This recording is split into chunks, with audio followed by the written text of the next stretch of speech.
So how can you use the iPad instead of Remarkable? Let's talk about this for a moment. Now, if you're new on this channel, most definitely subscribe for more videos like this one.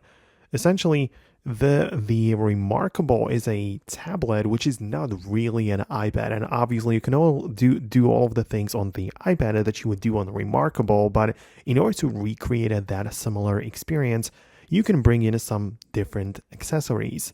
For example, a lot of people recommend the paper-like screen protector. I am not affiliated with them in any way, but a lot of people recommend it to bring in the same feel when you're using your Apple Pencil to draw on it to get a similar look and also feel.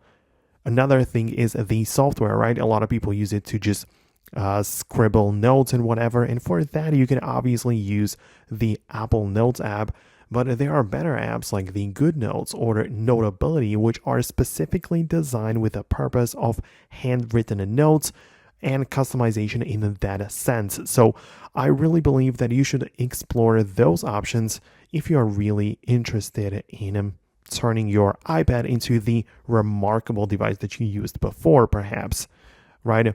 Obviously, there are also some other things which you can and should reconsider. There is the versatility and additional features, because obviously the iPad is a multi-purpose device, which means that it can run various different apps and also perform many different tasks even at the same time. So it's a much more versatile tool, which might be a good thing, but it also might be a hindrance depending on what you needed the device to be. For example, I can tell you that I've always been a big fan of reading books on the iPad because obviously I can do so many more things on the iPad. It's one device where I can also put my books.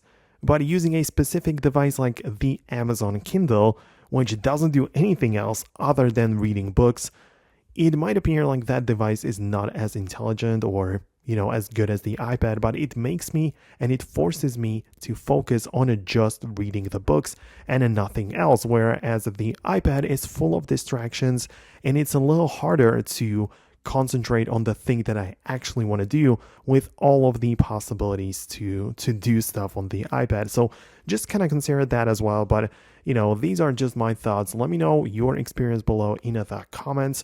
Most definitely subscribe for tutorials and just guides like this one. And I'll catch you later in the next videos as well.